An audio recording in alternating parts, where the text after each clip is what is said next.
Le week-end a été assez ordinaire au Québec avec la majorité des régions du sud de la province qui ont eu des précipitations sous forme de pluie, notamment l'Outaouais, la Montérégie et l'Estrie, ainsi que Montréal. Par contre, les régions un peu plus au nord, dont Québec, ont eu plus de neige, donc presque une bordée pour la capitale nationale. On a même dépassé la vingtaine de centimètres pour Charlevoix. Et ce même système va continuer de progresser vers l'est pour débuter la semaine. C'est alors au tour de la Gaspésie et de la Côte-Nord d'avoir des chutes de neige plus ou moins soutenues qui pourraient donc gêner les déplacements pour la première journée de la semaine. Justement, on pourrait accumuler jusqu'à 25 centimètres pour ce qui est de la Côte-Nord, pour une région tout juste au sud de cette île. Et pour ce qui est des régions le long du fleuve et même près de la baie des Chaleurs, on pourrait aller chercher une vingtaine de centimètres d'ici lundi soir. Donc, une première journée de semaine assez mouvementée pour ces régions du Québec. Ailleurs en province, par contre, pour le centre et le sud, c'est pas mal terminé. Le système a quand même généré quelques petites averses de neige et de pluie, mais somme toute, le plus gros de la neige est tombé pour la capitale nationale ainsi que la ville de Montréal. Les vents vont souffler à plus de 70 km/h pour ce qui est de l'est du Québec. C'est justement cette canalisation de vent fort à l'intérieur de l'estuaire du Saint-Laurent qui permet d'observer des effets locaux et donc des vents qui vont se frotter le long des flancs des montagnes et générer des averses de neige très localisées. C'est donc pourquoi on attend 25 centimètres entre Bécomo et cette île et d'ailleurs plus d'une vingtaine de centimètres le long de la baie des Chaleurs.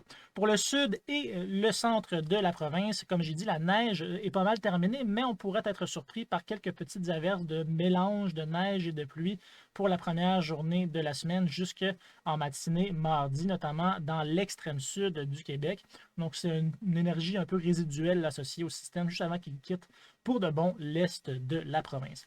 La première journée va être plutôt douce, notamment pour l'extrême sud, dont Montréal, on pourrait aller chercher peut-être 5 degrés. Et bien, par contre, pour l'ouest du Québec, on voit que les températures maximales frôlent plus sous le point de congélation, frôlent le moins 5 degrés, notamment pour Val-d'Or. Donc, on voit qu'on a une genre de masse d'air un peu plus froid qui est en provenance de l'ouest et qui devrait s'infiltrer sur le Québec cette semaine. Et c'est justement ce qui va se produire parce que mardi, les températures vont perdre de quelques degrés. Donc, on pourrait aller chercher un maximum de 2 degrés seulement pour Montréal. Mais avec ces températures un peu plus froides, eh bien, vient le soleil, donc le retour de la lumière, une alternance de soleil et de nuages prévue pour les secteurs du sud et du centre. Par contre, encore des précipitations qui devraient rester un peu pour l'est du Québec. Somme toute, des températures douces quand même pour cette région de la province. On a eu une première moitié du mois de mars record avec une anomalie de plus de 7 degrés pour Montréal. Donc, en moyenne, il a fait 3 degrés, ce qui le place au premier rang en termes de ces premières moitiés les plus chaudes. Eh bien, ce n'est pas vraiment ce qui va se produire cette semaine. Par contre, on a un genre de changement de contexte parce qu'on a ici une descente d'air froid qui va glisser sur les portions de l'ouest, mais également rejoindre l'extrême sud de la province. Malgré tout, le froid va rester plutôt modeste pour ce qui est de Montréal et de la Montérégie. Par contre, pour l'ouest du Québec, ça pourrait être un peu plus frisquet, donc un peu plus mordant. On pourrait aller chercher moins 20 degrés en minimum au courant des nuits, des journées en milieu de semaine.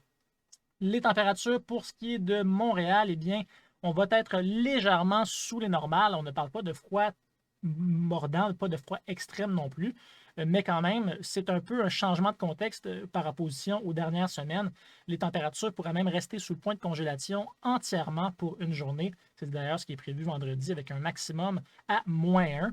Donc ça, c'est un peu une fin de mois de mars sous les normales. Par contre, généralement, la tendance est quand même vers la douceur là, pour débuter le mois d'avril. Au niveau des systèmes, il pourrait y en avoir un en deuxième moitié de semaine qui pourrait apporter un mélange de précipitations. Par contre, ce qui est réellement à surveiller, c'est au courant du prochain week-end. Donc, on voit ici, par exemple, les modélisations des modèles météorologiques qui placent un système côtier un peu à l'est, par contre, mais la trajectoire de ce système reste à préciser. Elle pourrait peut-être passer plus à l'ouest et peut-être justement déborder sur le Québec et apporter donc des quantités de neige et de pluie. Mais généralement, le signal actuel des modèles météorologiques propose un week-end pas mal plus beau que celui qui vient de passer. Donc, du soleil à la grandeur de la province, alors que le Québec va se retrouver entre deux systèmes, un potentiellement plus à l'ouest et un autre à l'ouest. Donc, voilà, pour ce qui est du week-end.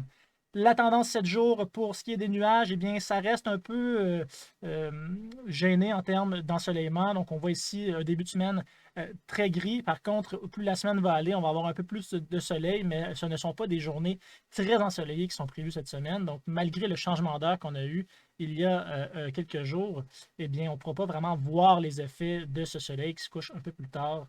Il va falloir potentiellement attendre à la semaine prochaine.